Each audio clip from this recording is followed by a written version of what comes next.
Normalement, tu peux ouvrir ton œil en dessous. D'accord.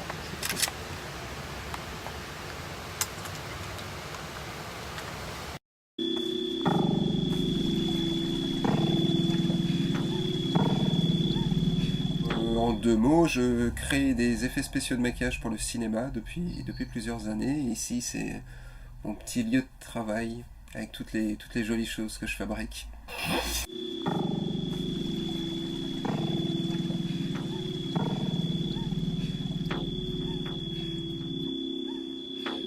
Tony, lui, avait en tête de faire un film qui soit beaucoup plus gore, beaucoup plus dégueulasse. Et Seb, par contre, c'est un peu plus dans la retenue, dans la suggestion. Donc on a essayé de faire un mélange. On a des meurtres qui sont complètement suggérés. Et il y a des meurtres un peu plus violents, un peu plus graphiques.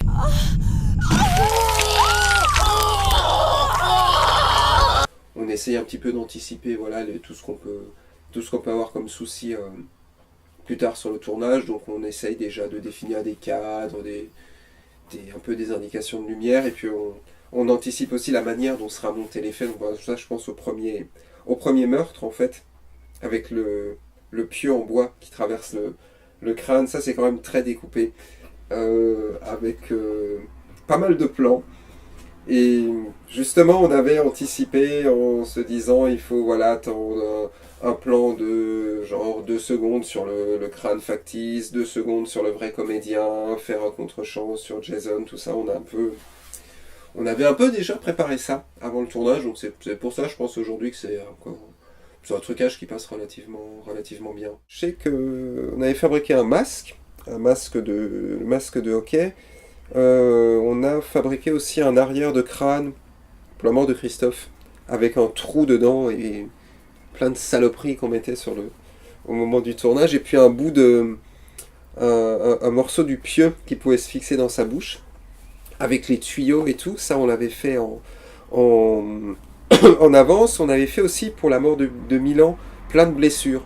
Je me rappelle notamment j'avais fabriqué une petite pièce de tendon d'Achille sectionné qui, avec le mouvement naturel de son pied, en fait, devait s'ouvrir. Mais du coup, on a perdu la pièce. On l'a perdu avant de tourner. Donc, au bout du compte, j'étais obligé de mettre ce que j'appelle une pièce générique, c'est-à-dire une cicatrice préfaite en latex. On a mis un peu de sang et ça marche quand même aussi, ça marche quand même bien. Mais c'est dommage parce qu'il y avait effectivement une prothèse spécifique qui avait été imaginée pour ça. Et je crois que c'est tout. Après, en termes de prépa, il y avait un morceau aussi de mannequin avec la mâchoire qui s'arrachait.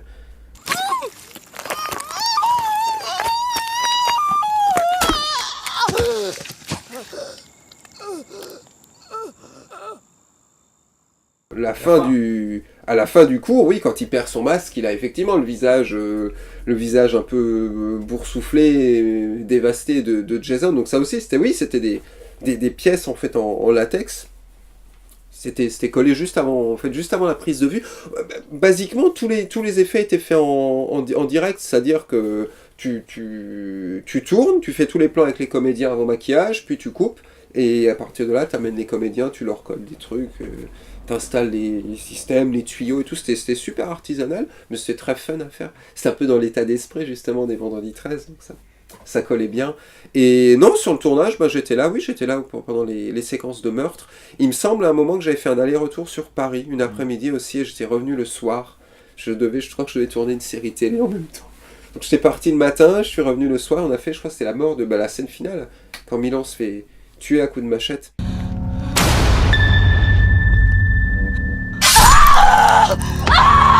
Ça, je me rappelle très bien. Par contre, en même temps, je bossais sur une série qui s'appelait Empreinte criminelle, qui elle me demandait énormément de temps de prépa. Je crois que j'avais eu 4 semaines de prépa pour faire 6 épisodes. Et du coup, ce que je faisais, la journée, je fabriquais tout ce dont on avait besoin. Il y avait des mannequins à fabriquer, des choses comme ça. Et comme ça, de temps en temps, quand j'avais un creux, je m'amusais à fabriquer des petites pièces, des petits éléments que j'ai emmenés pour Jason après. Donc non, ça a pas pris franchement énormément de temps de prépa. C'était relativement cool. On peut dire j'ai une référence que je traîne depuis quelques années. Moi, j'aime bien les maquilleurs italiens pour leur façon de faire, parce qu'ils conservent le côté artisanal, et c'est un peu ce qui me plaît le plus. J'aime bien le côté système D, même si c'est très bien de faire des films où il y a de l'argent, évidemment, où tu peux utiliser tous les matériaux qu'il faut, mais j'aime bien le côté un peu bidouille de temps en temps. Je trouve que c'est bien de pouvoir, on va dire, avoir l'imaginaire qui fonctionne. Sinon, si tu bosses que sur des trucs avec plein de thunes, après, quelque part, t'es un peu dans un moule, tu vois, ça devient un automatisme. C'est bien de se creuser la tête de temps en temps, de pas avoir beaucoup d'argent pour se dire, tiens, comment on pourrait faire ça? Et de se dire, tiens, tu vois, par exemple, le gars qui bossait, on en a parlé chez Fulci, qui a fait l'enfer des zombies, par exemple, il y a beaucoup de choses qui ont dû être improvisées ou qui pouvaient pas être faites. C'était Gianetto De Rossi, qui a fait l'enfer des zombies, la maison près du cimetière, à l'au-delà. Et justement, lui, il bricolait, mais dans le sens vraiment noble du terme, pas du tout dans un sens péjoratif. Au contraire, il y avait beaucoup de systèmes D, beaucoup de démers, et je trouve que ça fonctionne. Mais même aujourd'hui, je trouve que ça fonctionne toujours super bien. Donc ça, c'est un peu mes influences. Je me dis, c'est un peu, voilà, ceux qui avaient... Ils n'avaient pas forcément beaucoup d'argent, mais ils pouvaient quand même faire des trucs sacrément efficaces. Après, chez Argento, c'est pareil aussi, sauf un peu dans les derniers. C'est un peu perdu avec la 3D et les trucs comme ça. Mais jusqu'au syndrome de Stendhal, je trouve qu'il y a toujours une vraie volonté de rester... de faire les effets en dur sur le plateau, en réel, de pas passer par là. De toute façon, avant les années 2000, ils n'avaient pas le choix. Il n'y avait pas la 3D, toutes ces techniques qui sont maintenant quand même. C'est devenu quand même assez accessible dans le cinéma, les effets numériques et tout. Dans les années 80, comme je disais, ils étaient obligés de tout faire en réel parce qu'ils n'avaient de toute façon pas le choix. Il n'y avait pas d'effets numériques. Il y avait des effets optiques. Argento utilisait beaucoup d'effets optiques, par exemple sur Inferno, Phenomena. Je pense au plan de fin, par exemple, quand tu as l'académie qui est envahie par les insectes dans Phenomena. C'est un plan, en fait, c'est une superposition optique entre un plan de l'académie et ils ont filmé sur fond noir un aquarium où ils ont versé du café moulu dedans pour faire les mouches. Et avec la bande son, t'as vraiment l'impression que t'as cet essaim de mouches qui envahit comme ça le bâtiment. C'est super bien, mais ça c'était vraiment la belle époque, j'ai envie de dire, où tout est, voilà, où ils se cassaient vraiment la tête pour faire, pour trouver des solutions qui marchent très bien. Et c'est ça, je trouve qu'on le retrouve vraiment bien dans le cinéma italien. Pas que, évidemment, il n'y a pas que chez eux, mais moi en tout cas, c'est une influence qui m'a beaucoup marqué. Je pense honnêtement, après, c'est ce que je peux être totalement objectif parce que j'en fais. Mais je pense si avoir les effets sur plateau, ça a un avantage, je trouve, c'est que déjà tu vois directement au cadre ce que ça donne. T'es obligé d'attendre 9 mois sur un fond vert qu'on t'envoie des images, des couches d'images et tout ça. Et c'est bien aussi pour les acteurs, pour le réalisateur, parce que t'as une base réelle, c'est en dur. Tu as quelque chose avec quoi travailler. C'est pas comme un comédien qui est devant un fond vert et tu lui dis, vas-y, imagine que t'as King Kong qui va... Mais je pense vraiment, par exemple, un comédien, je prends cet exemple-là, un comédien qui se fait tirer dessus, par exemple, tu lui mets une plaque de protection avec une petite charge explosive, une poche de sang, ça fait un truc. Il y a une vraie sensation, le mec, il la prend pour de vrai. Autant pour lui que pour le spectateur. Exactement. Parce que tu sens, je pense, un effet en... Tu regardes aujourd'hui, par exemple, Taxi Driver, tu sens vraiment le côté réel, on va dire, des coups de feu. Même c'est justement du trucage en direct, mais il y a quelque chose de vraiment, je trouve, qui marchera toujours. Ou dans les vieux films comme Le Parrain, tout ça, tu sens que c'est vrai. Et je trouve que t'as pas forcément ça, par exemple, avec des impacts de balles en numérique.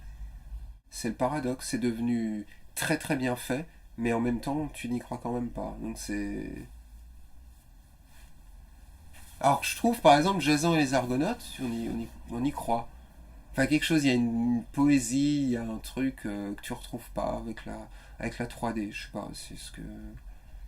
La 3D, par exemple, je pense que c'est bien pour faire des peut-être par exemple effacer certaines choses ou faire un peu d'extension de décor ou des choses comme ça, mais je trouve pas que les personnages intégralement en 3D soient franchement... Je me trompe peut-être, après peut-être que j'ai des exemples qui me viennent pas, mais je suis toujours forcément plus euh, je pense au jour des morts vivants où tous les morts vivants justement chez Romero sont faits en latex, quoi, en vrai. Et pareil, je trouve que ça marche. T'as une vraie... J'oublie à chaque fois son nom, c'est le zombie domestique du professeur. Bub, voilà. Il est... Ben, le mec arrive à faire un truc derrière le maquillage, quoi. Tu sens un vrai perso, voilà.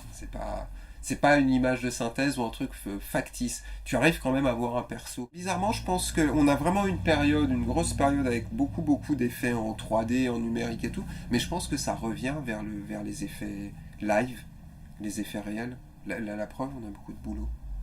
Donc c'est que forcément, il y a un truc que ça doit se demander quand même. Le mix des deux est très bien. Le mix des deux, c'est très bien. De pas tout faire en 3D, de se servir justement de la 3D et du numérique pour ce qu'on peut pas obtenir pour des questions de temps ou de pratique. Tu peux amplifier un effet effectivement en numérique des fois. Tu peux, comme dit, effacer certaines choses. Je crois qu'ils avaient fait ça sur le film d'Eric Valette, Maléfique. Je me trompe peut-être, mais il me semble qu'à un moment il y a un dispositif sur le bras de Gérald, c'est de Philippe Landenbach, pardon, avec des tuyaux et en fait il l'entaillait et son bras se mettait à saigner en direct. Et je crois qu'Eric avait dit les tuyaux étaient visibles sur le plateau et après numériquement ils ont effacé. C'est ouais, ce genre de petits détails mais qui est bien. C'était très agréable à tourner, c'était drôle, c'était le plaisir de tourner avec les comédiens et tout. Avec Ariel. Avec les réals, mais C'est bien bien passé sûr, avec Ariel. c'était fantastique avec les réals. Connard. C'est les... Moi d'ailleurs, j'ai toujours dit, c'est les Kate Forzani du slasher.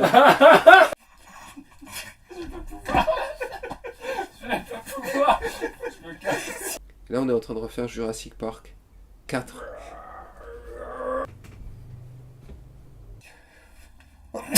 Putain, alors j'ai intérêt à pas déconner. On recommence alors.